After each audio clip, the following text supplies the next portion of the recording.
Bab 791.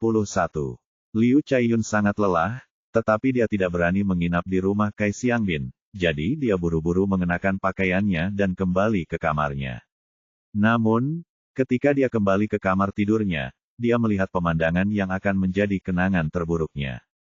Penjaga mercusuar telah memotong lehernya dengan pisau dapur. Saat Liu Caiyun melihatnya, darahnya telah membasahi lantai. Seperti yang disebutkan orang luar, penjaga mercusuar memang memiliki kecenderungan untuk melakukan kekerasan, tetapi kali ini, yang menjadi sasaran kekerasannya bukanlah Liu Caiyun, tetapi dirinya sendiri. Dia merasa rendah diri karena cacat fisiknya, dan setiap kali dia dalam kondisi pikiran yang tidak stabil, dia akan menyakiti dirinya sendiri. Kali ini, ketika dia melihat Liu Caiyun mengkhianatinya demi seorang pelaut, dia tidak tahan dengan trauma psikologis yang besar, jadi dia bunuh diri. Liu Caiyun berlutut di depan jasad penjaga mercusuar. Ia begitu diliputi kesedihan hingga ia hampir ingin mati saja. Ia dipenuhi penyesalan dan keputusasaan. Setelah beberapa saat, dia mengambil pisau dapur dan bersiap untuk mengikuti suaminya ke alam baka. Namun, pada akhirnya, dia tidak dapat melanjutkannya. Dia membenci dirinya sendiri, tetapi dia tahu bahwa dia akan lebih membenci dirinya sendiri jika dia memilih untuk mati dengan cara ini. Di tengah kesedihan dan kemarahannya, dia merasakan kebencian yang mendalam terhadap pria yang telah merayunya, Kai Xiangbin. Dia percaya bahwa Kai Xiangbin pada akhirnya bertanggung jawab atas kematian suaminya. Jadi, setelah memikirkannya cukup lama, dia membuat keputusan. Dia menyeka sidik jari dan darah dari pisau dapur, lalu diam-diam pergi ke kamar Kai Xiangbin. Kemudian, saat Kai Xiangbin tertidur, dia menggunakan jari-jarinya untuk menempelkan sidik jarinya pada pisau. Dia juga mengoleskan darah penjaga mercusuar pada beberapa bagian tubuh Kai Xiangbin. Keesokan harinya, ketika Biro Maritim datang untuk menyelidiki, mereka dengan jelas sampai pada kesimpulan bahwa dialah pembunuhnya. Jadi, dia telah menjebak Kai Xiangbin. Sidik jari pada pisau dapur, noda darah pada tubuh Kai Xiangbin, dan cairan tubuh Liu Caiyun membuat Kai Xiangbin tampak bersalah, membuatnya tidak dapat membela diri. Oleh karena itu, ia dijatuhi hukuman mati dan dijebloskan ke penjara. Namun, kehidupan Liu Caiyun tidak mudah setelah itu. Ia menderita gangguan psikologis yang parah, dan setiap kali ia memikirkan mendiang suaminya dan Kai Xiangbin, ia merasa sangat terganggu dan bersalah. Ia hidup dalam ketakutan setiap hari, dan kondisi mentalnya semakin memburuk. Setelah beberapa waktu berlalu, saudara-saudara Kai Xiangbin yang agresif datang ke pulau itu untuk berdebat dengannya. Dia tidak menyangka bahwa saudara-saudara Kai Xiangbin akan melakukan hal-hal yang tidak manusiawi kepadanya, karena mereka telah mengancamnya dengan sangat buruk. Mereka juga mengatakan bahwa, jika dia berani mengadu, mereka akan membunuhnya. Jadi, Liu Caiyun mengemasi barang-barangnya dengan tergesa-gesa dan meninggalkan Pulau Yongjin dengan perahu, nyaris lolos dengan selamat. Setelah itu, ia bekerja sebagai pembantu di armada laut. Namun, tak lama setelah mulai bekerja di sana, ia mengetahui bahwa dirinya hamil.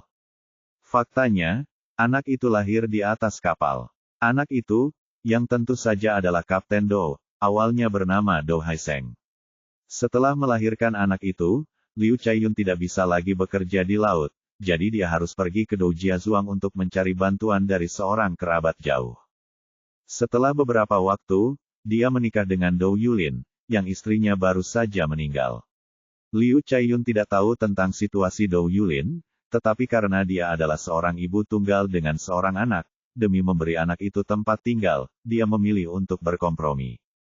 Sayangnya, dia segera mengetahui bahwa Dou Yulin pemalas dan juga pemabuk. Dia sering melecehkan Liu Caiyun dan putranya. Karena itu, Liu Caiyun harus pergi lagi. Begitulah kejadian berikut terjadi. Menurut Liu Caiyun, dia selalu sangat jelas dalam pikirannya mengenai bunuh diri penjaga mercusuar itu. Dia bersikeras bahwa dialah yang bersalah, bukan Kai Xiangbin. Bagaimanapun, saat didorong oleh keegoisannya sendiri, dia telah menyebabkan suaminya bunuh diri dan kemudian menjebak Kai Xiangbin, sehingga tampak seperti pembunuhan. Ia takut jika berita bahwa suaminya bunuh diri karena perselingkuhannya tersebar, dunia akan mencemoohnya. Jadi, ia memutuskan untuk mengubah fakta. Selama bertahun-tahun, Liu Chaiyun percaya bahwa Kai Xiangbin adalah ayah dari anaknya. Dia juga tahu bahwa Kai Xiangbin telah meninggal karena suatu penyakit dalam beberapa tahun setelah dipenjara. Oleh karena itu, untuk mencari semacam kelegaan, atau sebagai penebusan dosa, dia merawat anak itu dengan sangat baik saat dia membesarkannya. Namun, ia tidak menyadari bahwa penyakit mentalnya akan memengaruhi anak tersebut, membuat Kapten Dou menjadi cenderung melakukan kekerasan, yang akhirnya menyebabkan ia melakukan pembunuhan. Para penyidik provinsi tidak memberitahu Liu Chaiyun tentang hubungan Kapten Dou dan Kai Jinda, karena mereka khawatir Liu Chaiyun akan pingsan lagi setelah mengetahui kebenarannya. Selain itu, karena kondisi mental Kapten Dou juga tidak stabil, dia juga tidak diberitahu. Dengan cara ini, kebenaran kasus pembunuhan mercusuar yang terjadi 35 tahun lalu akhirnya terungkap. Namun, cerita itu membuat orang-orang menghela nafas dengan penyesalan. Tanpa diduga, 3 spekulasi Kai Jinda dalam naskahnya semuanya salah. Pembunuh yang telah membunuh penjaga mercusuar bukanlah Kai Xiangbin atau Liu Chaiyun. Setelah mendengar cerita itu, Zheng Ke berkata, jika ini terjadi hari ini, akan mudah untuk mengetahui apakah penjaga mercusuar itu tewas karena dibunuh atau tidak. Kalau begitu, Kai Xiangbin tidak akan pernah dinyatakan bersalah. Ya, dan setelah mendengar semua faktanya, saya melihat bahwa masalah psikologis Liu Chaiyun dapat dijelaskan dengan mudah. Wu Xiumin berkata dengan tatapan serius. Kondisinya disebut transfer target di bawah mentalitas menyalahkan diri sendiri. Dia kemudian menjelaskan lebih lanjut, artinya, upaya Liu Chaiyun untuk menjebak Kai Xiangbin tidak hanya dilakukan karena keegoisan pribadinya, tetapi dia secara tidak sadar mengalihkan rasa bersalahnya. Dia percaya bahwa jika Kai Xiangbin menjadi pembunuhnya, rasa bersalahnya sendiri akan berkurang. Novel B. Jen. Saat Wu Xiumin berbicara, yang lain terdiam, mendengarkan setiap kata-katanya. Meskipun panci panas itu mendidih, tidak ada yang menyentuh sumpit mereka. Setelah mengetahui kebenaran kasus mercusuar, semua orang merasakan banyak emosi yang rumit. Bagaimanapun, mereka semua memiliki banyak spekulasi tentang kebenaran sebelum mereka baru saja menemukan versi terburuknya. Liu Chaiyun telah menjebak Kai Xiangbin dan membunuh banyak orang. Apa yang telah dilakukannya sungguh keterlaluan, tetapi pengalaman tragisnya membuat orang-orang juga bersimpati padanya. Dunia yang kompleks ini terkadang membuat orang sulit membedakan antara yang benar dan yang salah. Melihat suasana yang semakin suram, Zhao Yu, sebagai pemimpin kelompok, tentu saja merasa perlu menyampaikan beberapa patah kata. Jadi, ia mengangkat gelasnya dan berkata, semuanya, karena kebenaran dari kedua kasus ini kini telah terungkap, entah itu Kai Xiangbin, Guo Yihang, atau Qian Jin. Tugas kita telah selesai dan kita telah menangkap pembunuhnya. Bagus sekali. Zhao Yu lalu mengangkat gelasnya tinggi-tinggi dan berkata, mari kita lihat sisi baiknya. Mercusuar di Pulau Yongjin telah runtuh, yang menurutku memberitahu kita untuk melihat ke depan. Di masa depan, masih banyak hal yang menanti kita. Jadi, bersulang. Setelah itu, Zhao Yu berdiri dan mengangkat gelasnya lebih tinggi untuk bersulang. Seketika, yang lain ikut bersulang. Ya, bos kita benar. Rantau berdiri dan berteriak. Haha, aku sangat gembira memikirkan konferensi pers besok. Berkat bos kita, akhirnya aku akan menjadi terkenal. Ya, kalau kita mengikuti saja pemimpin kelompok kita, kita tidak perlu khawatir. Kata Zheng Ke. Ya, ketua kelompok itu benar. Kata Wu Xiumin. Bersulang. 4 orang menyentuh gelas mereka bersama-sama dan berteriak serempak. Tiba-tiba, dari meja sebelah, seseorang berteriak, hei, tidak bisakah kau pelankan suaramu? Ini tempat umum, kau tidak sopan. Mendengar ini, Zhao Yu mengulurkan tangan untuk mengambil bangku plastik yang ada di sebelahnya.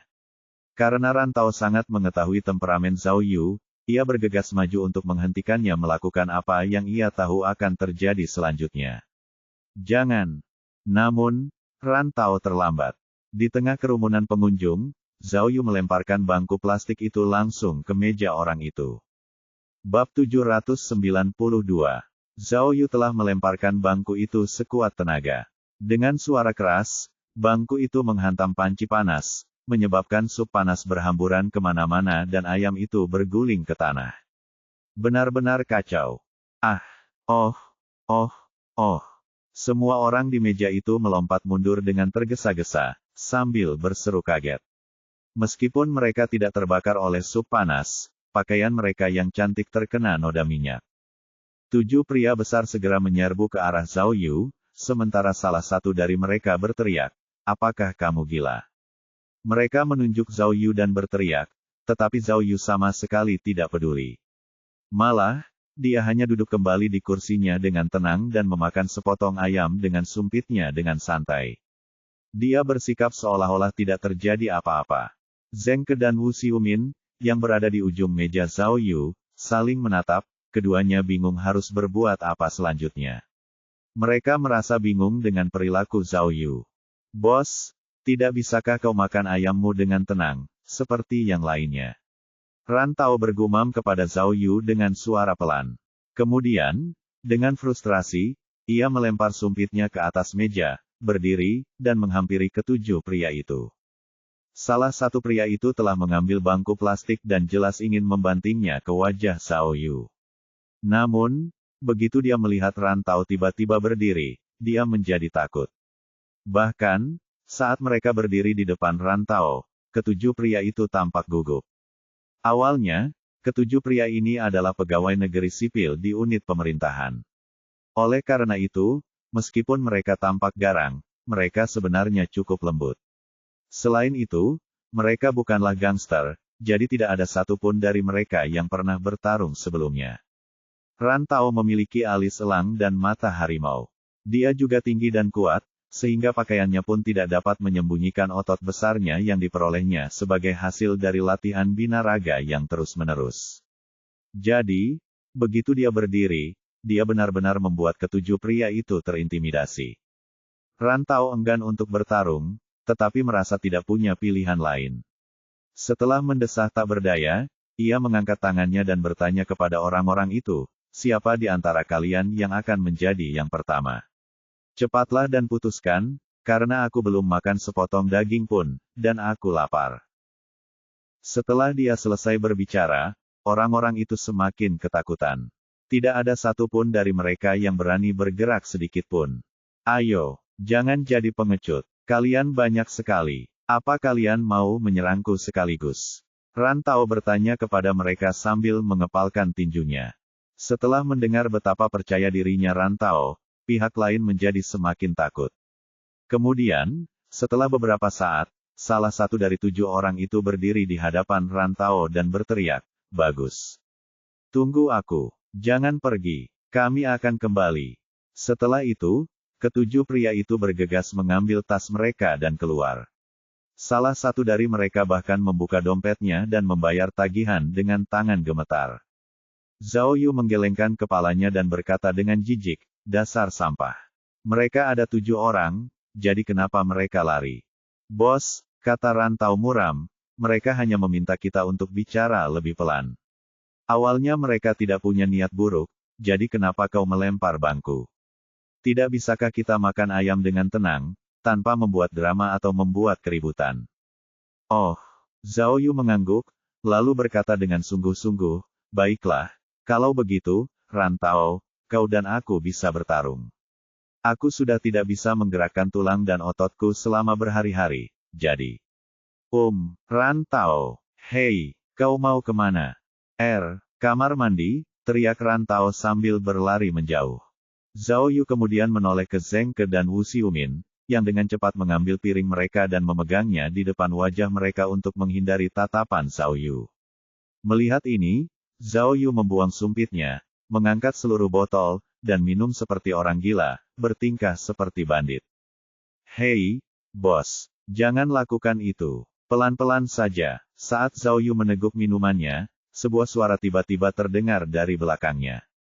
Mendengar suara itu, Zhao Yu meletakkan botolnya dan menoleh ke belakangnya. Ia melihat pria parubaya, yang duduk di pojok, sedang mendekatinya dengan langkah cepat, dan pemuda berwajah jujur itu mengikutinya. Sepertinya pemuda itu ingin menghentikannya. "Apa ini?" Zhao Yu bertanya-tanya. Ia melihat pria parubaya itu menatapnya tajam, wajahnya dipenuhi amarah. Bos, kita masih punya hal lain yang harus dilakukan. Jangan buang-buang waktu untuk orang ini. Pemuda itu berusaha keras untuk menghentikan pria parubaya itu, yang tampaknya membuat pria parubaya itu ragu-ragu. Meskipun dia sudah setengah jalan ke Zhao Yu dari sudut, dia tidak bergerak maju lebih jauh.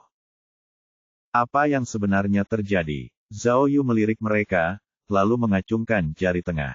Baiklah, kamu yang minta. Jelas tersinggung, pria parubaya itu menyingkirkan pemuda itu, lalu langsung menghampiri Zhao Yu dan duduk di kursi di sebelahnya. No, Om. Ada dua jenis orang yang paling kubenci di dunia ini. Kata pria parubaya itu dengan dingin. Para berandalan, dan berandalan bodoh. Kurasa bumi kita akan jauh lebih baik jika keduanya dimusnahkan. Bagaimana menurutmu? Oh, kalau begitu, kenapa kau tidak bunuh diri saja? Zhao Yu menatapnya dengan jijik. Meskipun dia bisa melihat bahwa pria parubaya itu tidak akan mudah dihadapi, dia tetap menghinanya di hadapannya. Pria parubaya itu mendengus, lalu berkata, kamu perlu melakukan dua hal sekarang. Pertama, kamu harus meminta maaf kepada orang-orang itu, dan kedua, kamu harus meminta maaf kepadaku. Baiklah, kata Zhao Yu. Ia kemudian bergumam, maafkan aku, ke arah gerbang, lalu berbalik dan tersenyum kepada pria itu sebelum berkata, maafkan aku. Kepadanya juga. Hah, pria parubaya itu bingung. Hahaha. Zhao Yu tak kuasa menahan tawa, sambil mengacungkan jari tengah sekali lagi kepada lelaki setengah baya itu. Ia lalu berkata, aku sudah minta maaf, seperti yang kau katakan, jadi sekarang kau boleh keluar dari sini. Melihat Zhao Yu tertawa dan bertingkah seperti itu, Zheng Ke dan Wu Xiumin menggelengkan kepala dan memasang ekspresi malu di wajah mereka. Zhao Yu jelas tidak bertingkah seperti pemimpin kelompok investigasi khusus saat ini. Barulah pria parubaya itu menyadari bahwa Zhao Yu sedang mempermainkannya. Matanya terbelalak saat dia berteriak, kau bukan hanya seorang berandalan bodoh, tapi kau juga berandalan bodoh yang tidak tahu malu. Yang terburuk dari yang terburuk. Terima kasih, hahaha. Zhao Yu. Saat Zhao Yu tertawa di hadapannya, pria itu menendangnya dengan marah. Namun, Zhao Yu dengan cepat melompat menjauh dan menghindari tendangan itu. Sebelum Zhao Yu sempat berpikir, pria itu menyerbu Zhao Yu lagi dan meninju lehernya. Pria itu kemudian meraih bangku plastik dan mencoba memukul Zhao Yu dengan bangku itu. Namun, Zhao Yu dengan cepat meninju bangku itu, yang membuatnya patah menjadi dua. Fuk, dengan kutukan keras, Zhao Yu menendang perut bagian bawah pria itu.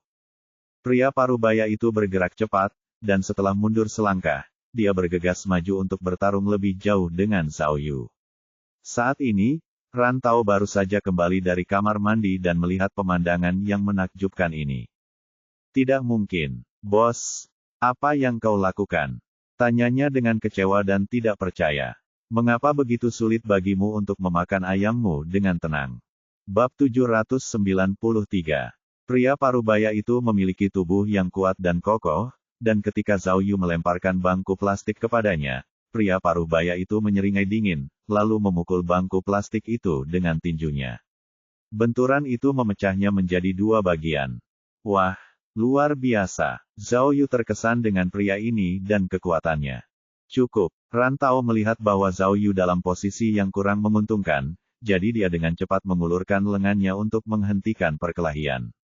Tiba-tiba, pria parubaya itu tiba-tiba memegang tangan Ran Tao. Ah! Ran Tao berteriak panik. Dia melawan, tetapi sudah terlambat. Pria itu dengan cekatan memutar lengan Ran Tao ke belakang punggungnya. Karena Zhao Yu tidak bisa membiarkan Rao Tao menderita, dia segera berlari ke arah kedua pria itu. Pria parubaya itu tampak takut dengan kekuatan Zhao Yu dan segera melepaskan pegangannya pada Ran Tao. Kemudian, Zhao Yu sekali lagi bertarung dengan pria parubaya itu. Kali ini, serangan Zhao Yu tajam. Namun, pria itu masih bisa menghindarinya. Tidak heran pria ini berbicara begitu arogan, karena cara dia bergerak mengingatkan Zhao Yu pada agen dari Landing. Sialan, Ran Tao bangkit dari tanah, menyingsingkan lengan bajunya, dan ingin membantu Zhao Yu. "Rantao, pergilah. Ini urusan kami. Ini bukan urusanmu." Saat Zhao Yu bertarung dengan pria itu, dia berteriak pada Rantao agar mundur. Rantao sempat bingung, tapi akhirnya dia memutuskan untuk mundur. Saat itu, pemuda yang datang bersama pria parubaya itu menjadi sangat cemas. Melihat kedua pria itu bertarung dengan keras, dia mulai berkeringat dan menghentakkan kakinya. Namun, dia tidak berani maju untuk membantu sebelum menerima perintah dari pria parubaya itu. Pada saat ini, setelah pria parubaya itu menghindari pukulan Zhao Yu, dia memukul tenggorokan Zhao Yu. Kemudian, ketika Zhao Yu mengangkat tangannya untuk menangkisnya, pria parubaya itu meraih pergelangan tangannya. Zhao Yu dengan cepat berbalik dan menendang ke belakang, sementara pria itu melompat mundur. Mereka bertarung lebih dari selusin ronde bola-balik, namun tidak ada yang menang. Jika Zhao Yu tidak mempelajari keterampilan bertarung standar dengan Miao Ying, dia pasti sudah dipukuli habis-habisan oleh pria itu, karena taktik pria ini masih baru, dan dia tidak punya gerakan yang berlebihan. Bahkan, jika Zhao Yu sedikit saja ceroboh, dia mungkin akan kalah dalam pertarungan itu. Tiba-tiba, pintu didobrak dan segerombolan orang menyerbu masuk. Orang-orang ini memegang tongkat besi di tangan mereka. Rupanya, mereka telah dikumpulkan oleh 7 orang pria, yang baru saja pergi sebelumnya, dan datang untuk membalas dendam. Saat mereka menyerbu masuk ke restoran, mereka melihat Zhao Yu dan pria parubaya itu bertarung dengan sengit. Begitu kelompok itu masuk, lobi restoran tiba-tiba menjadi ramai dan sibuk. "Dialah yang melempar bangku ke arahku, tapi..." Seseorang menunjuk ke arah Zhao Yu, ekspresinya tampak bingung. Pada saat itu, tinju pria parubaya itu mengenai wajah Zhao Yu. Setelah melihat bahwa dia tidak dapat menghindari pukulan itu, Zhao Yu menyilangkan kedua lengannya di depan wajahnya. Kekuatan pria itu begitu kuat sehingga Zhao Yu terlempar ke belakang, menyebabkan dia menabrak seorang pria yang memegang tongkat besi di tangannya. "Hei!" Pria besar dengan tongkat besi itu tertawa dan jelas siap untuk bergerak. Zhao Yu kemudian berbalik dan meninju wajah pria itu. Pria itu tidak sempat mengatakan sepatah kata pun sebelum ia terdorong ke kaca pintu yang berat dan kehilangan kesadaran. Pada saat yang sama, kaca di pintu depan pecah menjadi beberapa bagian. Orang-orang yang baru saja menyerbu masuk semuanya ketakutan. Tidak ada yang menyangka bahwa tinju Zhao Yu akan memiliki kekuatan sebesar itu. Meskipun mereka memegang tongkat di tangan mereka, tidak ada satupun dari mereka yang berani bergerak. Ketika lelaki setengah baya itu melihat Zhao Yu meninju lelaki itu, dia menyerbu Zhao Yu dengan marah dan bertarung dengannya sekali lagi. Kali ini, pria parubaya itu tampak mengerahkan seluruh tenaganya dan gerakannya tajam dan cepat. Tak lama kemudian, wajah, dada, dan bahu Zhao Yu semuanya terkena hantaman. Zhao Yu benar-benar marah, jadi dia memutuskan untuk menggunakan trik kotornya. Saat dia melihat kesempatan, dia bergegas memeluk pria itu erat-erat. Dia kemudian menjatuhkan meja, dengan pria itu masih dalam pelukannya. Peralatan makan di atas meja langsung pecah, dan setelah jatuh ke tanah, kedua pria itu berguling ke sana kemari. Setelah beberapa saat, Zhao Yu meninju pria parubaya itu dengan keras. Tiba-tiba, pria parubaya itu menjepit Zhao Yu dengan kakinya, lalu memukulnya dengan keras. Awalnya, Zhao Yu mengira bahwa ia dapat mengalahkan pria itu dengan menggunakan jurus kotor yang diajarkan Miao Ying kepadanya. Namun, ia salah. Ini karena kemampuan bergulat pria parubaya itu jauh lebih baik daripada Zhao Yu. Dia dengan cepat mengunci lengan kanan Zhao Yu dalam genggamannya dan menahan tubuh Zhao Yu dengan kakinya, sehingga Zhao Yu tidak bisa bergerak sama sekali. Ya, di antara kerumunan, seseorang berteriak riang. Lobi restoran itu langsung berubah menjadi arena tinju, dengan orang-orang bersiul dan bersorak terus-menerus. Orang-orang ini tentu saja menganggap Zhao Yu sebagai musuh mereka, jadi ketika mereka melihat Zhao Yu dalam posisi yang kurang menguntungkan, mereka sangat senang. Tidak, saat Zheng Ke melihat orang-orang yang bersiul di depannya, dia merasa sangat tidak berdaya, No.Fel.B.In.Com. Namun, Rantao mengepalkan tangannya dan terus-menerus memberi saran kepada Zhao Yu. Bos, tarik dia, gigit dia. Mendengar Rantau, Zhao Yu berusaha lebih keras lagi. Meskipun ia berusaha melepaskan diri dari cengkeraman lawannya, lengan kanannya masih dipegang oleh pria paruh baya itu. Kemudian, pria parubaya itu menarik lengan kanan Zhao Yu ke belakang, lalu berteriak, "Habislah kau. Menyerahlah sekarang. Kalau tidak, kau tidak akan bisa mempertahankan lengan ini hari ini." Setelah berkata demikian, dia menekan keras lengan Zhao Yu, yang membuat Zhao Yu menggertakkan giginya dan meringis kesakitan. "Baiklah, sekarang kau tahu apa akhir dari seorang berandalan bodoh." Pria parubaya itu menegurnya. "Belum terlambat bagimu untuk meminta maaf sekarang." Hahaha. Anehnya, Zhao Yu mulai tertawa, lalu berteriak, "Siapa yang peduli?" Setelah itu, Zhao Yu mengambil inisiatif untuk mematahkan lengannya sendiri. Zhao Yu tertawa terbahak-bahak, lalu meninju wajah pria parubaya itu dengan tangan kirinya. Pria parubaya itu dengan cepat mengangkat tangannya untuk menangkis tinju Zhao Yu. Namun, pada saat itu, Zhao Yu tiba-tiba mengangkat lengan kanannya yang baru saja patah, dan menamparkan wajah pria itu dengan keras. Retakan. Kemudian, dengan suara keras dan nyaring, Zhao Yu menamparkan keras lelaki paruh baya itu. Bab 794. Ternyata Zhao Yu telah dengan cepat menggunakan alat pengatur tulang tak terlihat, yang dapat dengan cepat memperbaiki dan menyembuhkan patah tulang. Setelah menggunakannya, lengan kanannya segera pulih. Itulah sebabnya dia dapat menggunakan kekuatan penuhnya untuk menamparkan pria itu dengan sangat keras. Ah!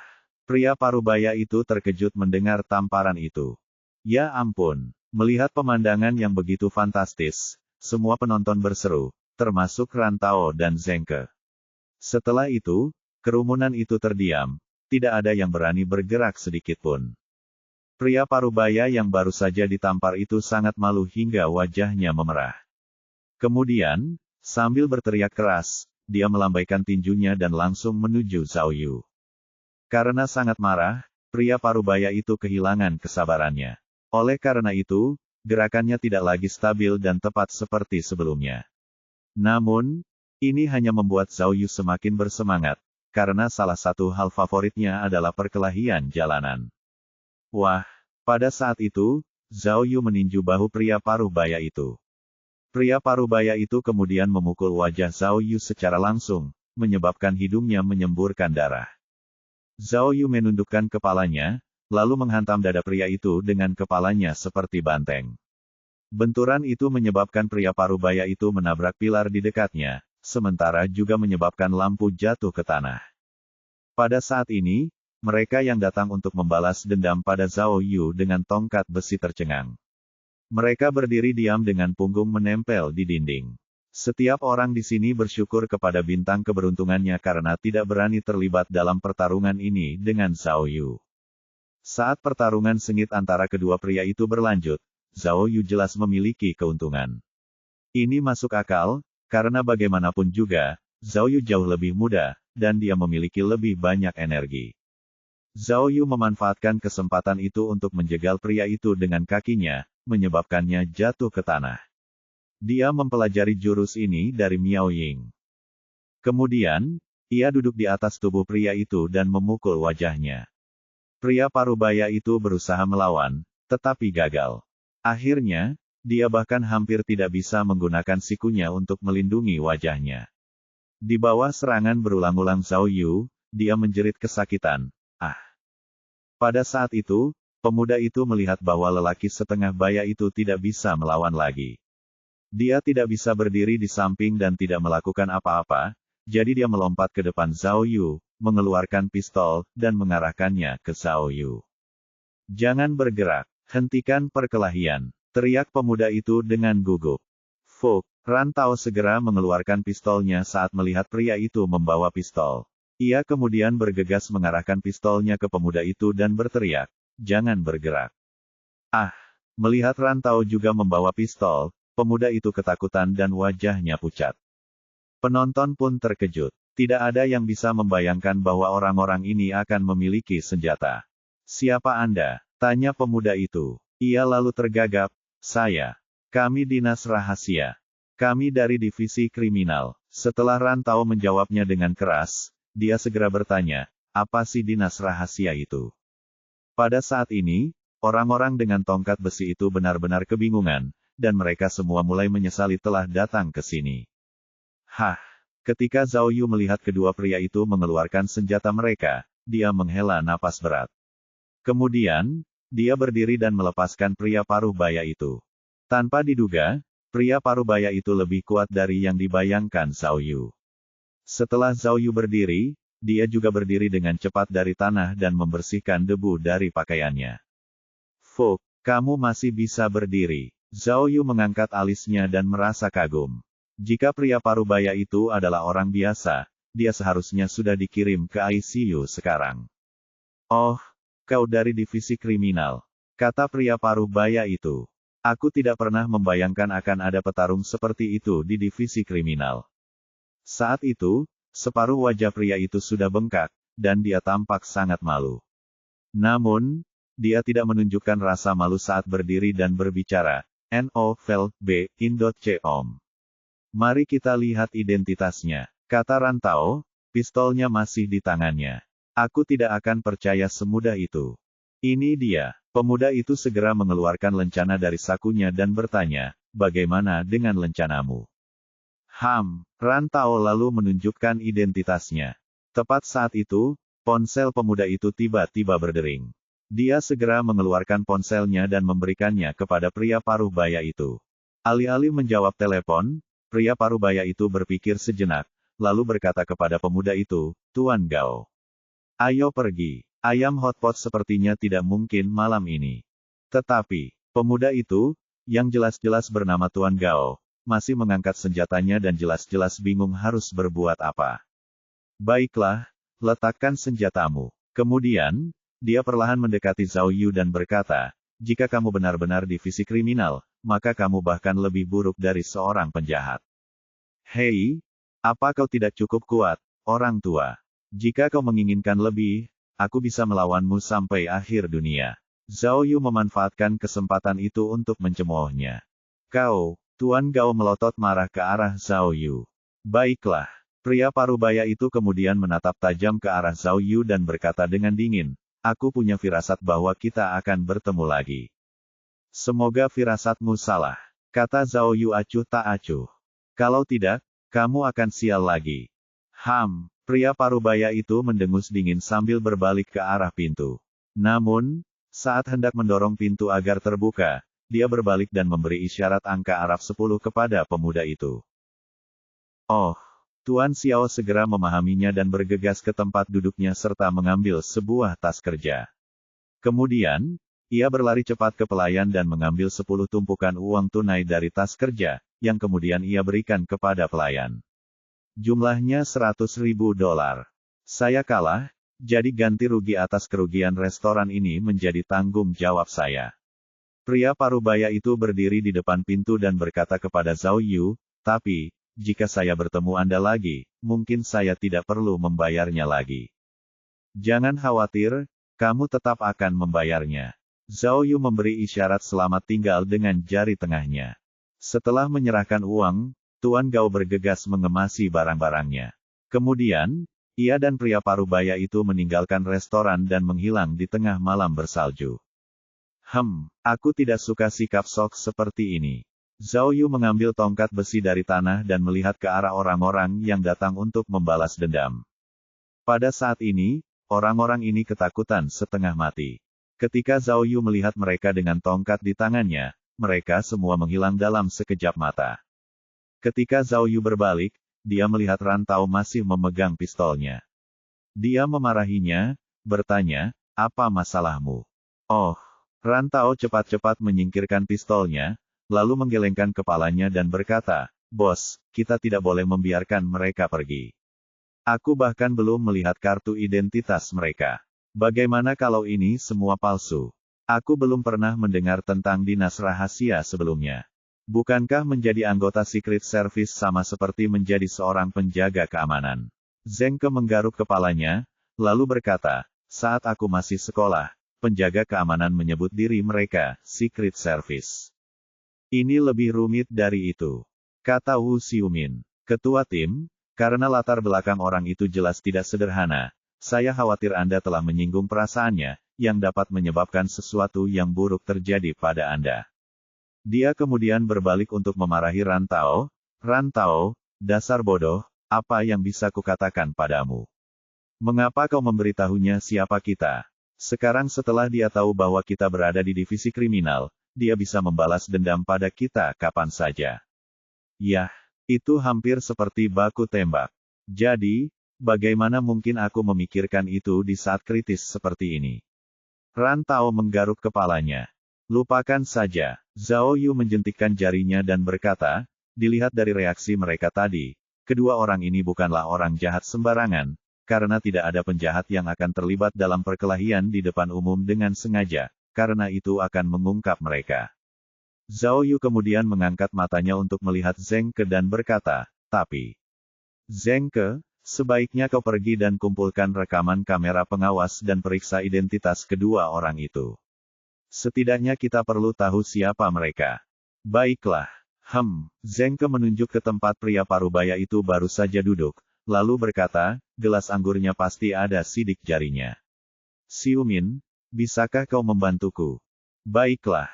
Wu Xiumin segera bangkit dan pergi mengumpulkan bukti bersama Zheng Ke. Baiklah. Ayo kita lanjutkan makan kita, kata Zhao Yu sambil duduk. Untungnya, meja kita tidak terguling, dan ayam hotpot ini benar-benar lesat. Zhao Yu lalu menunjuk pelayan dan berkata dengan suara tenang, uang yang ditinggalkan pria tadi juga sudah cukup untuk membayar tagihan kita. Jadi, berikan aku 2 piring ayam lagi. Sebelum pelayan bisa menjawabnya, suara sirene terdengar di luar. Bab 795. Ketika Zhao Yu dan pria parubaya itu berkelahi di restoran, pemilik restoran telah memanggil polisi. Namun, ketika pria parubaya itu pergi, ia dengan murah hati meninggalkan 100.000 yuan untuk menutupi kerusakan. Karena jumlahnya cukup besar, pemilik restoran tidak memaksa meminta ganti rugi apapun dari Zhao Yu. Lagi pula, Zhao Yu berada di divisi kriminal pusat, yang merupakan jabatan yang jauh lebih tinggi daripada kepolisian setempat. Selain itu, orang-orang yang membawa tongkat sudah kabur semua, jadi tidak ada yang bertanggung jawab lagi. Jadi, polisi yang baru saja datang sudah pergi. Setelah polisi pergi, Zhao Yu dan yang lainnya akhirnya dapat menikmati makan malam yang lezat sesuai keinginan mereka. Sementara semua orang lain dalam kelompoknya bersenang-senang, Zhao Yu merasakan hal yang berbeda. Ini karena luka-lukanya mulai terasa sakit. Meskipun Wu Xiumin telah membantunya merawat luka-lukanya, dia masih terlihat dan merasa sangat menderita.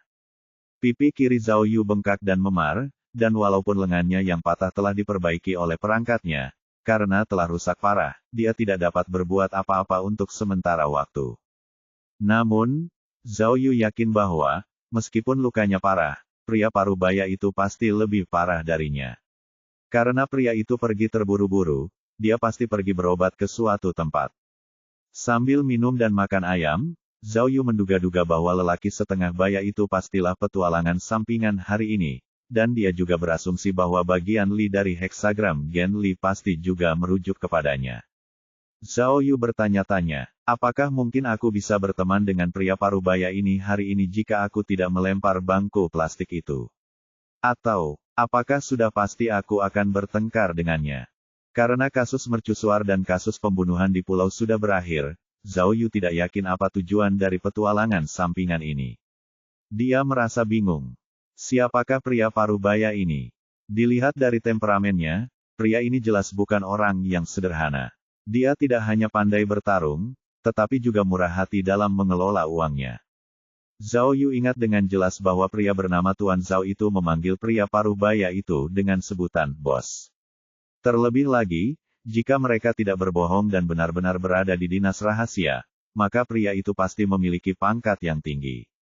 Mempertimbangkan hal ini, Zhao Yu merasa bahwa ia mungkin benar-benar telah menyebabkan masalah bagi timnya. Namun, menurut prinsipnya sendiri, ia tetap merasa bahwa itu adalah pertarungan yang wajar berdasarkan fakta bahwa itu telah dimulai dengan kesepakatan bersama. Jadi, bahkan jika ia adalah bosnya, jadi apa? Lagi pula, Zhao Yu sekarang bukan orang biasa, karena seluruh divisi kriminal mendukungnya. Jadi, dia pikir tidak akan ada yang berani membuat masalah lagi di masa depan atau menyinggung perasaannya dengan mudah. Tidak satu pun dari mereka. Zengke baru saja memasukkan sidik jari dan potret kedua pria itu ke dalam basis data, tetapi tidak menemukan kecocokan. Zhao Yu yang sudah kenyang makan dan minum anggur pun menjawab, sepertinya kedua orang ini benar-benar misterius. Ran Tao berbicara, tampak sedikit khawatir, bos, karena tidak ada tandingannya, hanya ada dua kemungkinan. Pertama, mereka berdua adalah penjahat yang cerdas, yang sudah sepenuhnya siap. Kedua, mereka dipekerjakan oleh badan rahasia resmi, jadi identitas mereka terlindungi. Saya baru saja bertanya kepada teman-teman saya, kata Wu Xiumin. Sistem dinas rahasia sangat rumit dan melibatkan beberapa cabang. Karena itu, saya tidak tahu unit mana yang mereka maksud sebagai dinas rahasia. Akan lebih baik bagi kita jika mereka berasal dari cabang lokal, tetapi jika unit mereka setingkat dengan divisi kriminal kita, itu berarti pangkat dan gelar resmi mereka lebih tinggi dari kita. Jadi, kita seharusnya tidak menyinggung mereka. Oh, kalau begitu, mereka pasti bukan sekadar penjaga keamanan. Ran Tao mendecakkan bibirnya. Zhao Yu berpikir sejenak, lalu tiba-tiba berkata kepada orang banyak, aku ingin tahu apakah ada di antara kalian yang menyadari detail aneh tadi. Identitas kedua orang itu memang tampak sedikit aneh, bukan?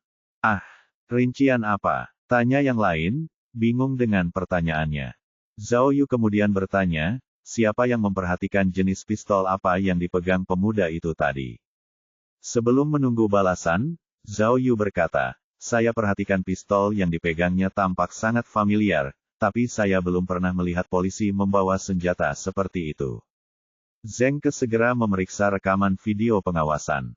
Ran Tao, yang juga sedang menontonnya, mengenalinya sekilas dan bergegas berkata, itu adalah Desert Eagle di CS. Zengke kemudian berkata, tidak mungkin. Desert Eagle dikenal sebagai raja pistol, tetapi karena suaranya, pistol ini dilarang oleh banyak kepolisian di berbagai negara. Sedangkan di negara kita, pengawasan terhadap pistol ini cukup ketat, dan sangat jarang diizinkan.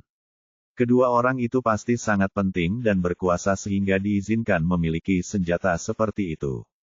Siapa mereka? Wu Xiumin kemudian berkata, ini membuatku merasa bahwa mereka bukan polisi atau orang biasa. Tidak heran aku pernah melihatnya sebelumnya. Zhao Yu melihat gambar pistol itu dan tertawa. Dulu aku penggemar CS, tetapi game tetaplah game. Senjata game itu berbeda dengan yang kulihat di tangan pria itu. Kalau begitu, Ketua tim, haruskah kita memeriksa unit mana yang diizinkan memiliki Desert Eagle? Tanya Zengke. Lupakan saja, kata Zhao Yu sambil menggelengkan kepalanya. Jika mereka secara hukum dapat menggunakan pistol tingkat tinggi seperti itu berarti identitas mereka harus sangat dirahasiakan. Jadi, jangan buang-buang waktumu, Zengke. Saat kau kembali ke mobil nanti, segera kirimkan pidatoku, karena aku harus mempersiapkan diri. Ketua tim, Anda harus melakukan sesuatu untuk mengatasi pembengkakan itu terlebih dahulu. Kata Wu Xiumin, jelas-jelas khawatir dengan luka-lukanya. Anda tampak sangat menyedihkan. Apakah Anda tidak khawatir akan tampil di depan kamera besok? Saya khawatir para pejabat senior akan mengeluh. Oh, jangan konyol. Zhao Yu tertawa dan berkata, semakin parah pembengkakannya, semakin baik. Sebaiknya kau balut lenganku dengan perban besok, karena semakin parah lukaku, semakin banyak tepuk tangan yang akan kudapatkan. Setelah menghabiskan cukup anggur dan makanan, mereka melanjutkan perjalanan. Saat itu, salju semakin tebal dan tanah berkilauan, seperti kepingan perak yang mengilap. Setelah menyalakan mobil, mereka melaju di jalan tol dan terus melaju ke utara menuju ibu kota. Pada saat yang sama, di sebuah kamar hotel di kota Kuliang, beberapa orang tengah melakukan aksi rahasia. Salah satunya adalah Gao Peng, pemilik Champion Pictures. Apakah tidak apa-apa? Gao Peng bertanya kepada seorang teknisi yang sedang mengetik di buku catatan. Yang pertama adalah ide perusahaan kami. Anda hanya perlu membuka kunci nomor akun dan kata sandinya. Saya sedang berusaha sebaik mungkin, bos. Teknisi itu mengangguk dan berkata, hanya beberapa menit lagi. Bos, di sebelahnya, seorang wakil manajer bertanya, kru itu milik perusahaan kami. Mengapa kami belum memiliki nomor akun dan kata sandinya? Ini adalah produksi independen. Gao Peng menjelaskan. Jadi, hanya sutradara Qian Jin dan fotografer Zhang Chenggong yang memiliki akses ke cloud. Bahkan Kai Jinda tidak tahu hal-hal seperti itu. Hei, wakil manajer memujinya dan berkata, bos, kali ini, perusahaan kita akan menghasilkan banyak uang. Siapa yang bisa membayangkan bahwa kasus pembunuhan di pulau terpencil akan memberi kita kesempatan yang belum pernah kita lihat selama 100 tahun. Jika film ini dirilis, pasti akan menjadi viral. Selain itu, kita bahkan tidak perlu membayar sepeser pun untuk promosinya. Hei, kau benar. Gao Peng tertawa bangga. Polisi dan media akan membantu perusahaan kita dengan promosi gratis. Lagi pula, siapa yang tidak ingin melihat film terakhir yang dibuat oleh kru film yang mengorbankan nyawa mereka dalam pembuatannya? Hahaha. Baiklah, sudah dibuka kuncinya, kata teknisi itu. Bos, saya akan mengunduhnya sekarang. Tapi, filenya besar sekali, jadi mungkin perlu waktu. Apa yang kau tunggu? Cepatlah. Gao Peng menggosok kedua tangannya dengan penuh semangat. Hahaha, selamat ya bos. Perusahaan kita bakal jadi terkenal. Semua orang di perusahaan mulai berdatangan untuk memberi selamat pada Gao Peng. Namun, sebelum mereka semua sempat menyelesaikan kata-kata mereka, laptop itu tiba-tiba menyala hijau. Setelah melihatnya, teknisi itu terkejut dan bergegas untuk mengetik di keyboard, tetapi keyboard itu terkunci sepenuhnya. Kemudian, sebuah ikon muncul di komputer, yang berarti file-file itu sedang dihapus. Teknisi itu berteriak, Zhang Chenggong. Mereka memasang program penghancur diri. Semua file telah dihapus. Ah, tidak. Di dalam kamar hotel, Gao Peng berteriak putus asa. Bab 796. Di suite mewah di Hotel Asia Timur Beijing, pukul 23.30. Zhao Yu berhenti sejenak untuk menikmati pemandangan salju yang turun di luar jendela sebelum menutup tirai, berjalan ke mejanya, dan mulai membaca pidatonya sebagai persiapan untuk konferensi pers besok. Namun, sebelum memulai, dia tidak dapat menahan diri untuk tidak mendesah saat memikirkan apa yang terjadi di restoran tadi hari. Apa yang salah dengan saya? Zhao Yu tahu dengan jelas bahwa perkelahian hari ini seharusnya tidak terjadi, dan itu semua salahnya. Baik ketujuh orang yang sedang makan di meja sebelah, maupun pria parubaya itu tidak melakukan kesalahan apapun. Mereka hanya menyarankan agar dia mengendalikan volume suaranya. Mereka tidak punya niat jahat terhadapnya, jadi dia seharusnya tidak marah, apalagi melempar bangku. Jujur saja, dia bahkan tidak tahu mengapa dia melakukannya. Itu hampir seperti semacam reaksi naluriah. Karena Zhao Yu adalah orang yang introspektif, dia sekarang menyadari bahwa dia seharusnya tidak bersikap seperti itu di restoran. Namun, suasana hatinya saat itu mungkin telah terpengaruh oleh kasus tersebut, atau mungkin tindakan holiganismenya di masa lalu mungkin memiliki pengaruh yang lebih dalam padanya daripada yang dia bayangkan. Dasar berandalan bodoh, tak tahu malu. Ucapan pria parubaya itu masih terngiang di telinga Zhao Yu. Sebelum kejadian ini, Zhao Yu selalu menganggap kata holigan sebagai pujian. Namun, hari ini, dia merasa malu setelah dipanggil seperti itu. Hari ini, kemenangannya adalah berkat perangkat sistemnya. Kalau tidak, dia pasti akan menderita. Zhao Yu berpikir dalam hati. Tidak baik bagiku untuk terus seperti ini. Jika aku mengalami hal yang sama di masa depan, aku tidak boleh bersikap kasar lagi. Aku tidak boleh lupa bahwa aku adalah polisi kriminal dan detektif besar, jadi aku tidak boleh menjadi penjahat. Setelah merenung sejenak, Zhao Yu merasa jauh lebih baik. Ia bahkan merasa bahwa mungkin hari ini sistem telah mengatur petualangan khusus itu untuknya dengan sengaja untuk mengajarinya agar tidak terlalu berpuas diri dan merasa benar sendiri di masa mendatang. Tiba-tiba, ponsel Zhao Yu berbunyi bip, dan dia melihat bahwa dia baru saja menerima pesan dari Zhengke. Pesan itu mengatakan bahwa virus yang dia masukkan ke dalam cloud kru film telah diaktifkan, dan film tersebut telah dihapus sepenuhnya. Inilah yang diperintahkan Zhao Yu kepada Zheng Ke. Zhao Yu menduga bahwa Gao Peng dan yang lainnya akan memanfaatkan insiden Pulau Yongjin untuk meraup untung besar dari situasi yang menyedihkan itu, jadi ia meminta Zheng Ke untuk mengurusnya terlebih dahulu. Tidak diragukan lagi, jika Gao Peng berhasil mendapatkan sampel film itu, ia akan mengedit film itu dan kemudian merilisnya. Kemudian, kasus pembunuhan Pulau Yongjin pasti akan menarik perhatian nasional. Pada saat itu, terlepas dari kualitas filmnya, perusahaan tersebut akan menghasilkan banyak uang. Namun, tindakan itu akan menjadi tindakan yang tidak manusiawi terhadap para korban kasus Pulau Yongjin, karena tidak hanya merupakan penghinaan besar bagi mereka, tetapi juga akan menyakiti anggota keluarga mereka. Selain itu, tindakan itu tidak adil bagi pasangan mercusuar, serta keluarga Kapten Do dan Kai Xiangbin. Bajingan. Saat memikirkan Gao Peng, Zhao Yu dipenuhi amarah. Dia menyesal karena tidak memberi pelajaran yang berat kepada orang itu. Dia kemudian berkata, begitu banyak orang telah meninggal, tetapi orang ini tidak ingin membiarkan mereka beristirahat dengan tenang. Dia pasti tidak akan mengalami akhir yang baik di masa depan. Setelah meletakkan ponselnya, Zhao Yu tak kuasa menahan diri untuk mengingat semua orang yang terlibat dalam kasus pulau terpencil itu, termasuk Kapten Do, Liu Chaiyun, Guo Yihang, Qiao Ruxue, Li Qian, dan bahkan Kai Xiangbin, yang telah meninggal puluhan tahun lalu. Nasib mereka semua terkait erat dengan mercusuar tua itu. Ia telah memutuskan bahwa, jika saja orang-orang ini memiliki lebih banyak sinar matahari dan lebih sedikit kegelapan di hati mereka, mereka mungkin tidak akan mengalami akhir yang mengerikan seperti itu.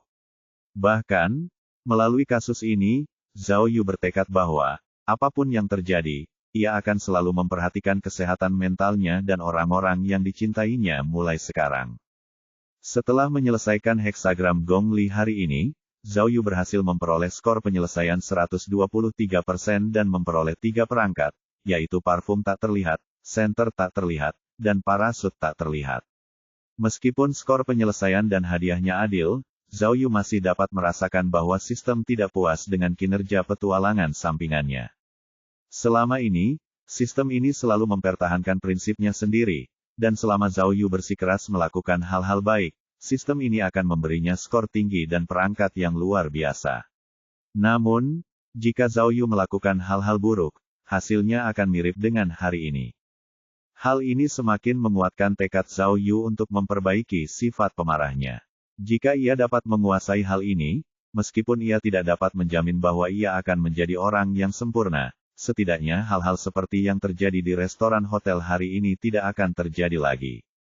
Karena dia tahu akan ada pidato penting yang akan disampaikan besok, Zhao Yu memutuskan untuk tidak memulai heksagram baru. Pada saat ini, Zhao Yu tiba-tiba menyadari sesuatu. Ternyata, setelah pertarungan hari ini, skor petualangan sampingannya telah melampaui 1000 poin, yang cukup baginya untuk naik ke level berikutnya. Zhao Yu tidak ragu untuk menekan tombol upgrade, sehingga sistem petualangannya berhasil ditingkatkan untuk ketiga kalinya. Upgrade ini memakan waktu lebih lama daripada kedua upgrade sebelumnya, karena Zhao Yu harus menunggu selama 5 menit sebelum sistem berhasil menyelesaikan upgrade-nya. Setelah membuka antarmuka baru, Zhao Yu menemukan bahwa, meskipun struktur antarmuka utama tidak berubah, layarnya memiliki beberapa efek 3 dimensi. Ketika dia mengamatinya lebih saksama, dia menemukan bahwa, selain layar, sistem tersebut telah menambahkan fungsi baru dan meningkatkan banyak fungsi aslinya.